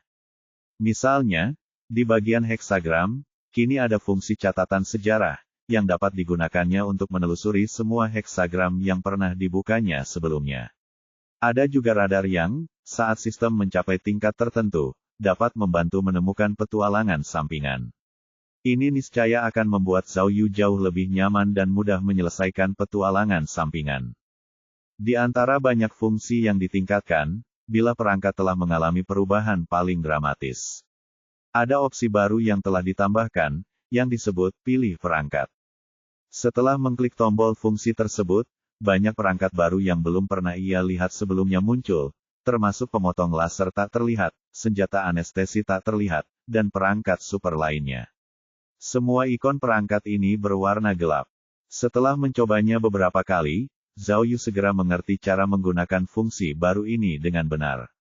Ternyata, jika ia menggunakan fungsi ini sebelum membuka heksagram baru, ia dapat memilih perangkat yang ingin digunakan terlebih dahulu, dan kemudian, setelah petualangan sampingan berakhir, jika ia dapat mencapai skor penyelesaian yang diharapkan, ia dapat memperoleh perangkat tersebut. Namun, jika ia ingin memilih perangkat ini, ia harus terlebih dahulu menghabiskan sejumlah poin. Semakin kuat perangkatnya, semakin banyak poin yang dibutuhkan. Nov LB, Jen. Ambil contoh Invisible Laser Cutter. Jika ingin mendapatkan perangkat ini, Zhao Yu membutuhkan 500 poin untuk mengaktifkannya, yang berarti ia harus mencapai skor penyelesaian 180% pada petualangan sampingan. Jika dia tidak mencapai 180%, 500 poin akan dikurangi dari total poinnya. Selain fungsi, pilih perangkat, bila perangkat juga memiliki fungsi baru lainnya, seperti fungsi, duplikasi perangkat, dan sintesis perangkat. Bab 797. Keesokan paginya, pukul 10.15, ruang konferensi besar divisi kriminal pusat penuh dengan orang, tetapi tidak ada yang berbicara. Ini karena orang-orang mendengarkan seseorang di mimbar, memberinya perhatian penuh. Pembicaranya adalah Zhao Yu, dan dia menceritakan kepada hadirin tentang keberaniannya selama kasus mayat perempuan tanpa kepala. Saat itu, bensin telah tumpah di seluruh lantai. Li Fei melihat rantau dan aku membobol rumah. Tanpa diduga, dia menyalakan korek api, lalu menjatuhkannya ke tanah. Alur cerita Zhao Yu yang memukau menciptakan suasana yang menegangkan.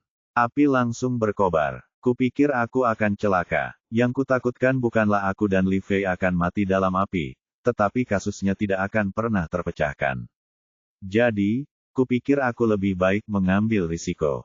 Zhao Yu menepuk dadanya dan berkata, bahkan jika aku dibakar sampai mati, aku tahu itu akan setimpal. Bagaimanapun, itulah yang dilakukan polisi kriminal. Kita semua mempertaruhkan nyawa kita sendiri untuk mencari tahu kebenaran. Zhao Yu kemudian menambahkan, begitu Li Fei melempar korek apinya, saya bergegas menangkapnya. Kami jatuh dan berguling-guling di tanah. Saat itu, Li Fei juga membawa bensin, yang tiba-tiba terbakar, yang menyebabkan pakaian saya ikut terbakar. Selain itu, api juga menyulut tabung bensin, yang tiba-tiba meledak. Dengan gerakan-gerakan Zhao Yu yang liar dan cerita yang bersemangat, para penonton terpesona dan tidak sabar untuk mendengar kelanjutan ceritanya. Seluruh ruangan langsung dilalap api. Aku memejamkan mata, berpikir bahwa hidupku sudah berakhir, dan sudah meratapi kenyataan bahwa aku tidak akan pernah bisa melayani rakyatku dan melakukan pekerjaan investigasi kriminal favoritku lagi. Tapi, setelah tabung bensin meledak, udara di ruangan itu langsung terbakar, yang memadamkan api. Kemudian, aku segera menarik Li Fei keluar dari rumah. Zhao Yu tersenyum bangga dan berkata, kalau begitu, giliran timku yang menjadi pahlawan. Di saat genting, Wu Xiumin mengeluarkan 2 tabung pemadam kebakaran dari mobil kami dan menyemprot kami dengan tabung itu. Lalu, rantau memborgol Li Fei. Penonton akhirnya menghela napas lega. Setelah beberapa detik, tepuk tangan meriah pun terdengar. Anda tidak perlu bertepuk tangan untuk saya. Inilah tugas polisi kriminal. Sejujurnya, saya tidak dapat memecahkan kasus-kasus ini tanpa dukungan Anda yang murah hati, kerjasama yang kuat dari sesama petugas polisi, dan dedikasi tanpa pamrih dari rekan-rekan setim saya. Jadi, mari kita beri mereka semua tepuk tangan meriah. Kata Zhao Yu. Tepuk tangan meriah kembali terdengar dari hadirin. Ketika para pejabat senior di panggung mendengar ini, mereka tersenyum dan mengangguk. Mereka sangat menyukai Zhao Yu, yang kompeten sekaligus jenaka. Meskipun demikian, jangan lupakan aku, karena aku juga telah memberikan kontribusi yang sangat penting. Ketika Zhao Yu mengatakan ini, dia bahkan bertanya kepada para pejabat senior di depan semua orang, para pemimpin, dapatkah kalian mempertimbangkan untuk memberiku promosi, kalau begitu? Seluruh hadirin tertawa terbahak-bahak, begitu pula para pejabat di atas panggung. Kepala divisi kemudian terkekeh dan mengacungkan jempol kepada Zhao Yu. Berikutnya adalah sesi tanya-jawab. Dalam menghadapi pertanyaan wartawan tentang kasus tersebut, jawaban Zhao Yu bahkan lebih jenaka, yang membuat wartawan tertawa tanpa henti. Hal ini hanya memperdalam kesan baik publik terhadap Zhao Yu. Petugas Zhao, apa yang Anda pikirkan setelah Li Fei mengaku? Seorang reporter wanita berambut panjang bertanya. Saat itu, aku hanya punya satu pikiran. Zhao Yu mengedipkan mata pada wanita cantik itu. Jika kasus ini terpecahkan, aku bisa menerima wawancara dengan wanita cantik. Seperti dirimu. Apa kau bersedia memberiku nomor WeChat-mu? Petugas Zhao, bagaimana luka di wajah Anda bisa terjadi? Tanya wartawan lainnya. Apakah ini terkait dengan kasus mayat perempuan tanpa kepala? Oh, itu terjadi karena aku terlalu bangga dengan prestasiku, jadi aku meminta kepala divisi Jiao untuk menaikkan gajiku. Dia tidak setuju dan menamparku. Zhao Yu menjawab tanpa ragu, lalu tertawa sementara reporter itu menatapnya dengan linglung. Dia lalu menambahkan sambil tertawa, hahaha, saya hanya bercanda. Saya menangani kasus besar lainnya kemarin, dan saya terluka saat melawan gangster. Anda dapat yakin bahwa gangster itu menderita lebih banyak daripada saya, pikir saya. Wajah mereka jauh lebih bengkak daripada wajah saya, Novel B. Indot.com. Zhao Yu menunjukkan pesonanya saat ini, senang karena dia menjadi pusat perhatian. Kasus mayat perempuan tanpa kepala memiliki dampak media yang tak tertandingi. Karena Zhao Yu adalah orang yang memecahkannya, dia pasti akan menjadi terkenal di seluruh dunia. Saat berbagai media meliput nama Zhao Yu dalam laporan mereka, namanya segera menyebar ke seluruh negeri dalam semalam. Setelah konferensi pers, Divisi Kriminal juga menyelenggarakan perayaan internal untuk memberi penghargaan kepada Zhao Yu dan kelompok investigasi khususnya atas kerja keras dan keberhasilan mereka. Pada perayaan tersebut, Direktur Divisi sangat memuji Zhao Yu dan anggota timnya atas kinerja mereka yang luar biasa. Mereka tidak hanya dijanjikan hadiah besar saat itu juga, tetapi Zhao Yu juga dijanjikan bahwa ia dan anggota timnya akan dimasukkan ke dalam daftar anggota lengkap. Bagaimanapun, bagi para pejabat tinggi di divisi kriminal, Zhao Yu bagaikan permata yang tak ternilai. Penampilan Zhao Yu hanya bisa digambarkan sebagai luar biasa. Sejak ia bergabung dengan kelompok investigasi khusus sebagai pemimpin tim, hanya dalam beberapa bulan, ia telah memecahkan 4 kasus besar. Penampilannya yang luar biasa belum pernah terjadi sebelumnya. Faktanya, selain kasus pembunuhan tergesa-gesa, kasus mayat wanita tanpa kepala, kasus pencurian permata, dan pembunuhan di pulau, Zhao Yu juga telah memberikan kontribusi penting lainnya, yaitu mendapatkan dokumen rahasia yang diperolehnya secara tidak sengaja ketika ia berada di Selandia Baru. Faktanya, dokumen itu lebih penting daripada penyelesaian kasus-kasusnya. Hal ini dikarenakan dokumen tersebut mempengaruhi keseluruhan proses strategi bisnis nasional. Dengan demikian, dapat dikatakan bahwa ia telah membawa kejayaan bagi negara, yang jauh melampaui penyelesaian kasus. Zhao Yu telah menghadiri banyak pesta perayaan. Namun, pesta perayaan mewah ini berbeda dengan pengalaman Zhao Yu di Kinsan. Orang-orang di sini hanya membicarakan hal-hal sepele di kantor, dan tampaknya tidak ada yang menikmatinya sama sekali. Meskipun Zhao Yu berusaha keras untuk menghidupkan suasana dengan kata-katanya yang jenaka, dia tidak mengenal para pemimpin yang hadir. Selain itu, mereka memiliki latar belakang yang sangat berbeda, jadi dia akhirnya tidak menikmati jamuan makan ini, tetapi hanya merasa sangat bosan. Namun, kebosanannya saat ini baru saja dimulai. Tepat setelah konferensi pers, selama beberapa hari, Zhao Yu terjebak dalam berbagai kegiatan sosial, seperti melakukan wawancara, bertemu dengan para pemimpin, memberikan ceramah kepada siswa sekolah polisi, dan pesta perayaan. Lambat laun, Zhao Yu tidak lagi merasa bosan, tetapi merasa sangat kesal dan marah. Untuk menghindari kegiatan sosial ini, ia mengajukan beberapa lamaran kepada pimpinannya, meminta untuk dapat memimpin tim untuk menyelidiki kasus iblis. Namun, semua lamarannya ditolak oleh kepala divisi Jiao.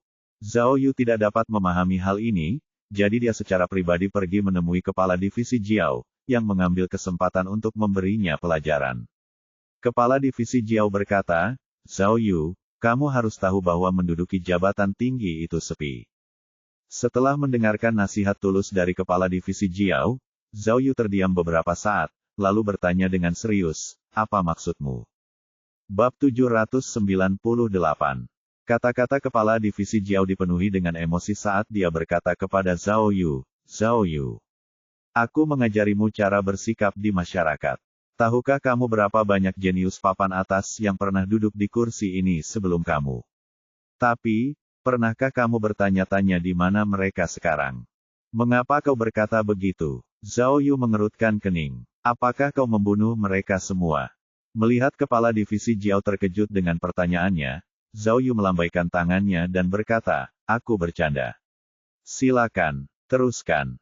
Maksudku, orang-orang yang benar-benar berbakat di dunia seringkali tidak diakui oleh dunia, sementara mereka yang diakui tidak pantas dengan reputasinya," kata Direktur Jiao dengan tatapan serius.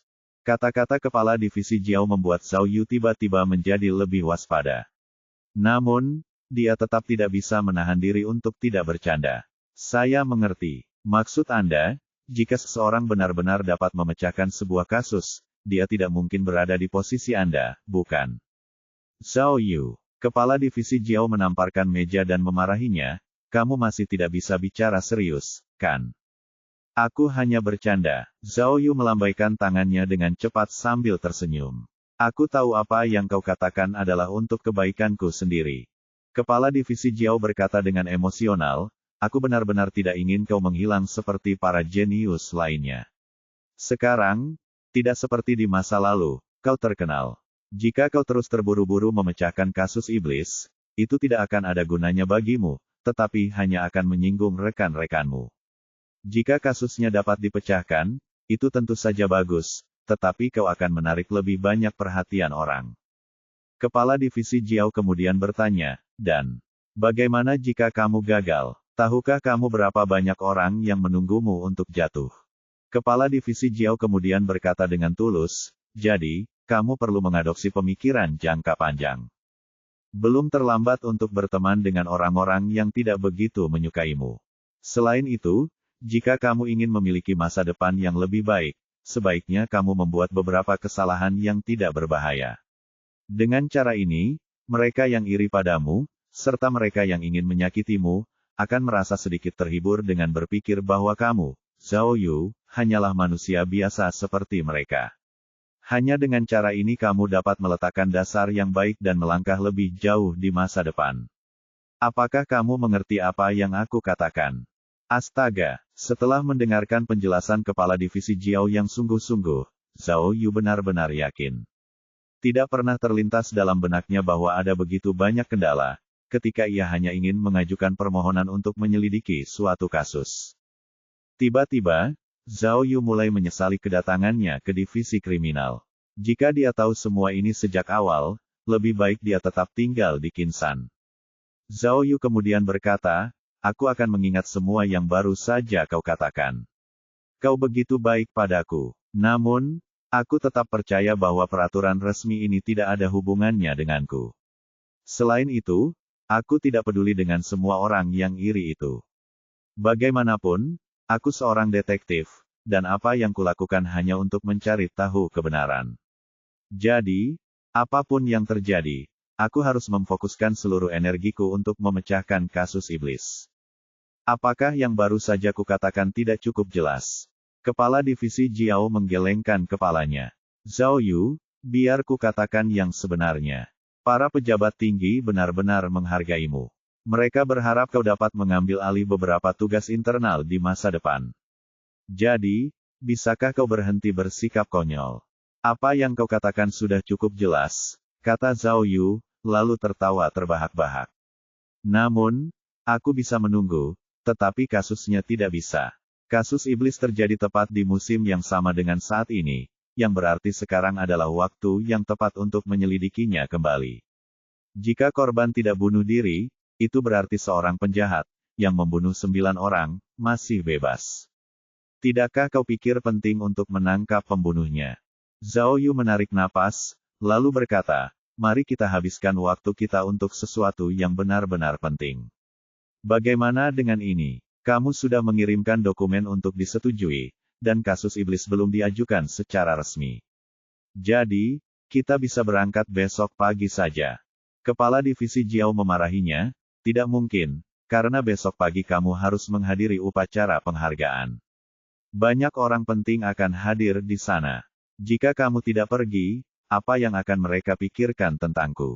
Zhao Yu menjawab dengan nada bercanda, aku tidak peduli. Aku akan pergi. Tidak, teriak Kepala Divisi Jiao, kesal dengan sikapnya yang menantang.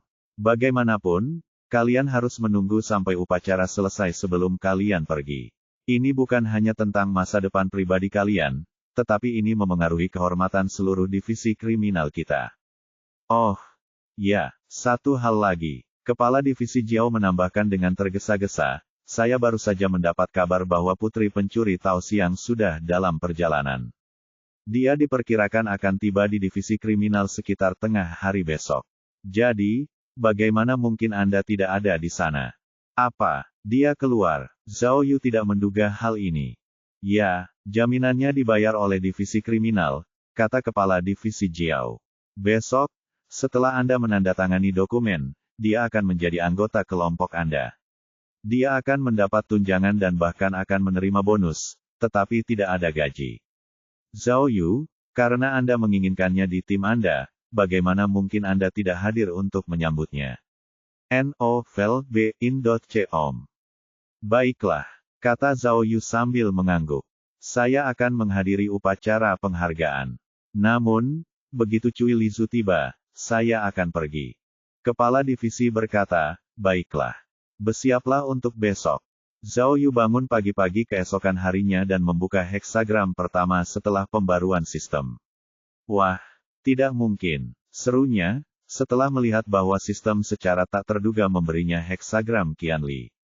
Zhao Yu benar-benar bingung dengan ini. Lagi pula, karena ini adalah saat reputasinya meroket, sistem seharusnya memberinya heksagram Zen, yang mewakili reputasi seseorang.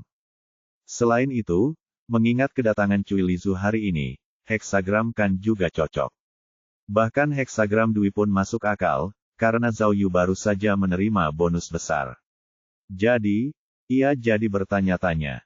Mengapa merupakan kombinasi heksagram Qian dan heksagram Li? Sejak awal kasus pembunuhan di pulau terpencil, Zhao Yu tampaknya memiliki hubungan dekat dengan heksagram Li. Kali ini, heksagram itu bahkan berhubungan dengan heksagram Qian. Saat merenungkan hal ini, dia tidak dapat menahan diri untuk bertanya-tanya. Teman macam apa yang akan saya temui hari ini? Bab 799. Tidak peduli heksagram apa yang diterimanya, Zhao Yu harus menyelesaikan pekerjaannya hari ini. Pada pukul 9 pagi, Zhao Yu datang ke ruang konferensi utama divisi kriminal untuk menghadiri upacara penghargaan. Seperti yang dikatakan Kepala Divisi Jiao, semua tamu adalah orang-orang berpangkat tinggi. Selain sertifikat dan medali, Zhao Yu juga menerima beberapa bonus yang telah diberikan bersama oleh beberapa departemen. Dia menghitungnya secara kasar, dan hadiahnya bertambah hingga lebih dari 100.000 yuan. Dia mendapat panen yang bagus kali ini. Selain itu, Direktur Divisi mengatakan kepadanya bahwa bonus itu hanya insentif, dan bonus penyelesaian kasus yang sebenarnya masih dalam proses persetujuan. Zhao Yu sudah terbiasa menjadi pusat perhatian, jadi dia berbicara dan tertawa dengan santai di upacara tersebut, sehingga berhasil menyelesaikan tugasnya. Kemudian, dia pergi ke salon senior bersama pejabat tinggi dan bertemu banyak teman baru. Namun, dia merasa bahwa teman-teman ini hanyalah kenalan biasa, jadi kemungkinan besar bukan mereka yang dimaksud oleh heksagram Li. Baru pada tengah hari mobil dari kantor polisi Jimping membawa Cui Lizu ke Departemen Personalia Divisi Kriminal. Dalam beberapa hari terakhir, Cui Lizu tidak hanya kehilangan banyak berat badan, tetapi dia juga terlihat jauh lebih pucat dari sebelumnya. Zhao Yu tahu bahwa dia pasti masih mengkhawatirkan Tao Xiang. Dikatakan bahwa Tao Xiang telah dituntut oleh polisi atas beberapa pencurian, yang berarti bahwa ia mungkin akan menghabiskan sisa hidupnya di penjara. Namun, kondisi mental Tao Xiang buruk, jadi ia masih tinggal di pusat penahanan khusus, sambil diawasi oleh polisi setempat. Hai, gadis kecil, apa kabar? Apakah kamu baik-baik saja? Setelah melihat Cui Lizu, Zhao Yu melepaskan borgolnya, lalu berbisik di telinganya, jangan lupa apa yang kamu janjikan padaku sebelumnya. Cui Lizu menatap Zhao Yu dengan penuh kasih sayang, lalu ragu-ragu untuk waktu yang lama sebelum dia berkata dengan lemah, aku ingin makan sate kambing. Ah, Zhao Yu awalnya terkejut, lalu tertawa dan menepuk pundaknya dan berkata, itu bukan masalah. Mendengar ini, semua orang tertawa. Wu Xiumin memiliki hubungan yang baik dengan Cui Lizu, dan dia segera memeluknya dan menghiburnya. Pada saat ini, Zhao Yu melihat arlojinya, lalu pergi ke Jiao Guofeng untuk mengucapkan selamat tinggal padanya. Tanpa diduga, kepala divisi Jiao berdiri di depannya, memberi isyarat agar dia berhenti, lalu berkata sambil tersenyum, Zhao Yu, Cui Lizu ada di sini. Tapi masih ada satu lagi. Apa? Zhao Yu tidak mengerti, jadi dia bertanya, apa maksudmu? Sejak Anda memecahkan kasus mayat perempuan tanpa kepala, jumlah penggemar Anda meningkat pesat. Banyak polisi ingin bergabung dengan kelompok investigasi khusus Anda. Kepala Divisi Jiao mengeluarkan sebuah dokumen dan berkata, jadi, saya membantu Anda memilih salah satu dari orang-orang ini. Dia akan menjadi wakil ketua tim baru kelompok Anda. Saya yakin dia dapat membantu Anda memecahkan banyak kasus di masa mendatang. Apa-apaan wakil ketua kelompok? Kau membiarkan orang baru menjadi wakil ketua. Apakah orang ini membantumu memata-mataiku? Zhao Yu tampaknya tidak puas dengan anggota baru timnya ini. Kemudian, Zhao Yu berpura-pura tenang sambil berkata, baiklah. Oke, aku tidak keberatan menambah anggota baru. Sejujurnya, aku sudah lama ingin menambah anggota. Aku hanya khawatir tidak ada cukup dana. Tapi, mengapa kau tidak memberitahuku tentang ini sebelumnya? Bolehkah aku memilih satu orang saja? Orang yang kau pilih mungkin tidak cocok untukku, dan... Zhao Yu mencoba meyakinkannya, tetapi tiba-tiba, dari pintu masuk utama, seseorang yang sangat dikenalnya muncul. Ah! Ketika Zhao Yu melihat orang ini, mulutnya terbuka lebar karena terkejut. Anggota baru itu berjalan ke arahnya, mengenakan gaya rambut bob keren yang anggun. Itu Miao Ying. Pada saat ini, Zhao Yu menyadari bahwa kejutan yang diceritakan Miao Ying kepadanya di telepon sebelumnya sebenarnya adalah dirinya. Oh, itu dia. Kepala Divisi Jiao mengerti apa yang sedang terjadi antara Zhao Yu dan Miao Ying, tetapi tetap memberikan perkenalan formal, ini adalah wakil ketua tim kalian yang baru. Oh, ketika Rantau melihat seorang wanita cantik datang ke arah mereka, dia tidak bisa menahan diri untuk tidak terkesiap dan kemudian bersiul pelan. Dia lalu berbisik kepada Zheng Ke, Bung, kita memenangkan hadiah utama. Wanita ini lebih cantik dari asisten itu. Aku benar-benar mencintai tim kita sekarang. Ternyata, meskipun Zhao Yu telah membuat keributan besar di Selandia Baru, Rantau, Zheng Ke, dan yang lainnya tidak tahu tentang Miao Ying. Lagi pula, Zhao Yu tidak pernah mengatakan apapun kepada mereka tentangnya. Meskipun suara Rantau rendah, kata-katanya masih terdengar oleh Wu Xiumin dan Cui Lizu, yang keduanya cemberut pada saat yang sama. Wu Xiumin bergumam, menjijikkan, dan Cui Lizu memberinya jari tengah secara diam-diam. Miao Ying, ini adalah pemimpin kelompok investigasi khusus, yang juga seorang detektif terkenal, Zhao Yu. Kepala Divisi Jiao memperkenalkan mereka satu sama lain, berpura-pura bahwa keduanya juga belum pernah bertemu sebelumnya. Halo, Ketua Kelompok. Miao Ying menghampiri Zhao Yu dan menyapanya dengan sangat sopan. Ia lalu mengulurkan tangan kanannya untuk berjabat tangan dengan Zhao Yu. Namun, Zhao Yu menarik Miao Ying ke dalam pelukannya dan menciumnya langsung di tempat, tanpa mengucapkan sepatah kata pun. Untuk sesaat, semua orang terkejut. Mata Rantau terbuka lebar, sementara Zheng kegemetaran, dan ponselnya jatuh ke tanah. Wu Xiumin dan Cui Lizu juga terkejut. Kepala Divisi Jiao sedikit tersipu, sambil menutupi wajahnya dengan tangannya dengan sedikit malu. Miao Ying sama sekali tidak menolak. Ia terbuai oleh ciumannya. Mereka berciuman selama 10 detik penuh. Rantau menepuk dadanya dan menghentakkan kakinya, lalu terbatuk keras. Ia kemudian meraih Zheng Ke dan berkata, bos sangat keren. Zheng Ke setuju. Ya, apakah ini cinta pada pandangan pertama? Kalian berdua idiot. Kata Wu Xiumin kepada Zheng Ke dan Rantau. Tidakkah kalian lihat? Mereka tampaknya sudah saling kenal. Oh, Cui Lizu kemudian teringat sesuatu dan berkata, ternyata dia adalah pacar rahasia Zhao Yu. Sungguh pasangan yang serasi. Saat ciuman mereka akhirnya berakhir, Zhao Yu berkata kepada Kepala Biro Jiao, Pemimpin, saya sangat puas dengan wakil ketua kelompok ini. Terima kasih. Bab 800. Hari itu sangat dingin dan berangin. Meskipun salju tidak turun banyak pada malam sebelumnya, jalan-jalan dan gedung-gedung masih diselimuti warna putih, dan meskipun salju telah berhenti, langit masih berwarna abu-abu. Sebuah mobil Land Rover berada di pinggiran ibu kota, Beijing. Saat Miao Ying mengemudi, Zhao Yu duduk di sebelahnya di kursi penumpang. Tidak seperti udara dingin di luar jendela, Zhao Yu merasa hangat di sekujur tubuhnya, dan wajahnya tampak seperti telah dipenuhi sinar matahari musim semi yang cerah. Meong, Zhao Yu memanggil Miao Ying dengan julukan khusus yang diberikannya. Dia menatap Miao Ying dengan penuh kasih sayang, lalu berkata, aku benar-benar tidak menyangka ini. Tidakkah menurutmu terlalu cepat bagiku untuk bertemu orang tuamu? Untungnya, aku menghadiri upacara penghargaan hari ini, jadi aku mengenakan baju baru. Miao Ying menjawab, ayolah. Ini hanya pesta makan malam keluarga. Tapi, perlu diingat, meskipun orang tuaku tidak keberatan kita bersama, kamu tidak boleh terlalu percaya diri. Lagi pula, mereka hanya punya satu putri yang berharga. Zhao Yu berkata sambil tertawa, aku adalah pemimpin kelompok investigasi khusus. Percayalah, orang tuamu pasti akan menyukaiku, NOVEL-B, Indot-C-Om. Miao Ying menggelengkan kepalanya. Sejujurnya, kamu bukanlah alasan utama pesta ini.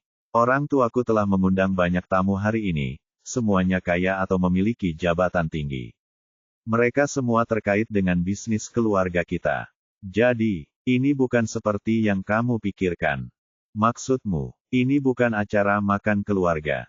Zhao Yu menoleh ke mobil polisi yang berada tepat di belakang mereka, di mana Ran Tao, Wu Xiumin, Zheng Ke, dan Cui Lizu berada. Oh, begitu. Tidak heran kau mengundang rekan-rekanku. Sepertinya rumahmu pasti cukup luas. Miao Ying segera menjawab, baiklah. Mereka bukan hanya rekanmu sekarang, karena kita semua berada dalam kelompok investigasi khusus yang sama. Jadi, bersikaplah sportif, oke? Baiklah. Jadi, apakah itu yang kau katakan untuk mengejutkanku? Zhao Yu mengangkat satu ibu jarinya dan berkata, wakil ketua kelompok adalah calon istriku. Itu cukup mengejutkan. Miao Ying melirik Zhao Yu dan mendesah. Zhao Yu menatap balik Miao Ying dengan penuh kasih sayang, sambil mengingat saat pertama kali bertemu dengannya. Saat itu, mereka pergi bersama untuk menyelidiki kasus penculikan Mianling. Mereka selalu berdebat dengan penuh semangat, yang secara mengejutkan membuat mereka menjadi pasangan yang serasi. Hei, apa yang kau lihat? Miao Ying meliriknya sambil bertanya. Begitu makan malam selesai, ayo kita pergi ke Beiqian. Aku tidak sabar untuk memecahkan kasus iblis. Tenang saja, sekarang kita punya tim yang lebih besar, kita bisa meluangkan sedikit waktu lagi, kata Zhao Yu. Tidakkah menurutmu kita adalah tim yang sempurna sekarang? Sekarang kita punya kamu dan Cui Lizu, kita punya 3 laki-laki dan 3 perempuan dalam kelompok kita. Ini keseimbangan yang sempurna. Miao Ying mendengus. Aku tidak percaya kau melindungi pencuri kecil itu. Jadi, apakah kau menyukai gadis kecil itu? Apa-apaan ini? Zhao Yu terbatuk 2 kali dan bergegas menjelaskan semuanya kepadanya. Tentu saja tidak. Aku hanya tertarik pada keterampilan gadis kecil itu. Jika ada kasus sulit di masa depan, dia pasti akan memainkan peran besar dalam menyelesaikannya. Miao Ying menggelengkan kepalanya. Jangan kira aku tidak tahu. Saat kamu di Selandia Baru, kamu dan murid kecilmu bersenang-senang, ya. Meo, maksudmu kau tidak percaya padaku? Zhao Yu menepuk dadanya dan berkata, akulah pria paling setia di dunia. Pengabdianku padamu tidak akan pernah padam. Kalau tidak, aku tidak akan melakukan perjalanan jauh ke Selandia Baru.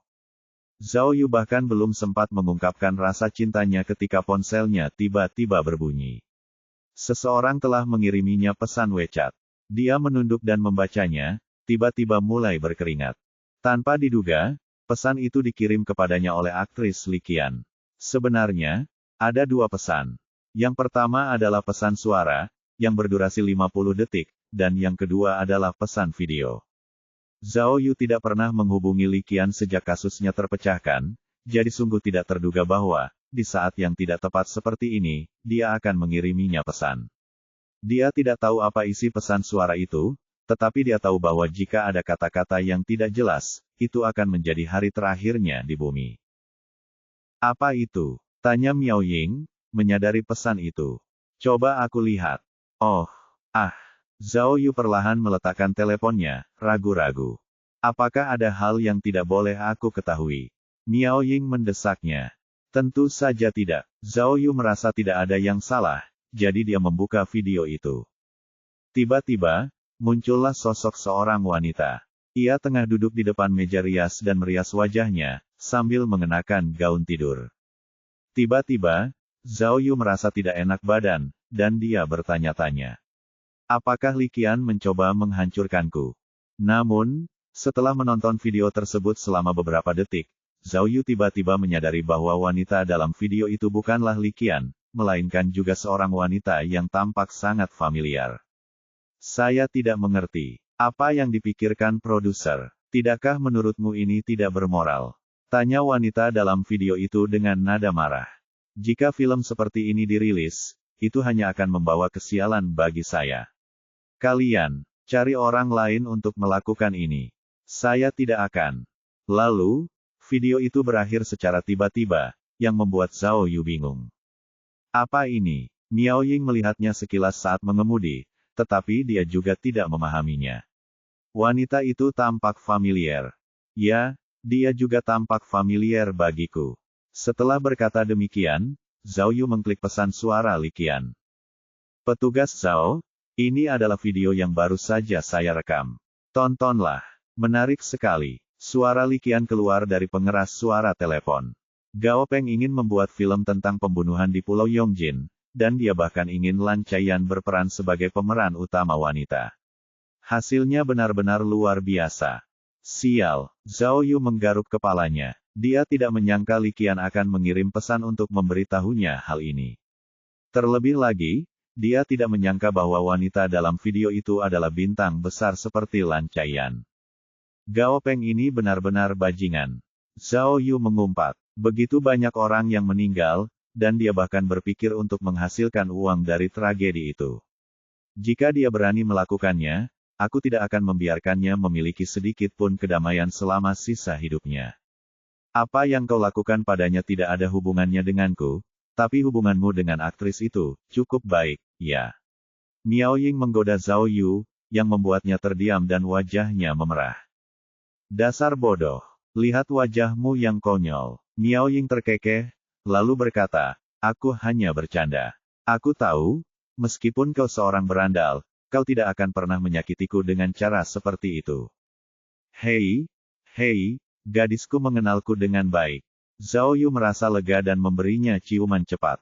Setelah berkendara sekitar 20 menit di jalan tol, mereka akhirnya tiba di rumah Miao Ying. Meskipun Zhao Yu telah berusaha mempersiapkan diri, ketika dia memasuki rumah Miao Ying, dia terkejut dengan semua yang ada di depannya. Jauh di luar imajinasinya yang paling liar. Ketika mobil mereka melewati pintu masuk utama, mobil itu melewati sebuah taman, patung-patung, dan air mancur. Setelah beberapa menit, mereka akhirnya tiba di sebuah villa berlantai 5, yang memiliki lapangan tenis, kolam renang, dan fasilitas-fasilitas luar biasa lainnya. Zhao Yu tahu bahwa keluarga Miao Ying kaya, tetapi ini sangat keterlaluan. Setelah Miao Ying mengendarai mobil langsung ke pintu depan villa, seorang pelayan keluar untuk mengambil dan memarkirkannya. Miao Ying dengan senang hati menggandeng tangan Zhao Yu dan berjalan ke aula bersamanya. Ketika mereka baru saja sampai di pintu, sepasang suami istri setengah baya muncul. Zhao Yu melihat di hadapannya seorang pria tampan dan seorang wanita bermartabat. Mereka jelas adalah orang tua Miao Ying. Ayah, ibu, seru Miao Ying gembira, lalu berbalik dan menunjuk Zhao Yu. Dialah yang kuceritakan padamu. Miao Ying segera mengedipkan mata pada Zhao Yu, sambil menunjuk ke arah pasangan paruh baya itu dan memperkenalkan mereka, ini ayah dan ibuku. Setelah perkenalannya, Miao Ying berharap Zhao Yu akan menyapa orang tuanya. Namun, setelah menunggu cukup lama, ia mendapati Zhao Yu hanya berdiri di sana seperti batu. Zhao Yu, hei, Miao Ying buru-buru menyenggolnya untuk mengingatkannya, namun mendapati Zhao Yu hanya menatap ayahnya dengan linglung. Pada saat ini, ayah Miao Ying menatap Zhao Yu dengan cara yang sama, tak satu pun dari mereka mengucapkan sepatah kata pun. Tiba-tiba, Zhao Yu merasa putus asa, dan jantungnya berdebar kencang. Ternyata ayah Miao Ying adalah pria parubaya yang sama yang pernah bertengkar dengannya di restoran ayam hotpot. Aku celaka, Zhao Yu bergumam putus asa.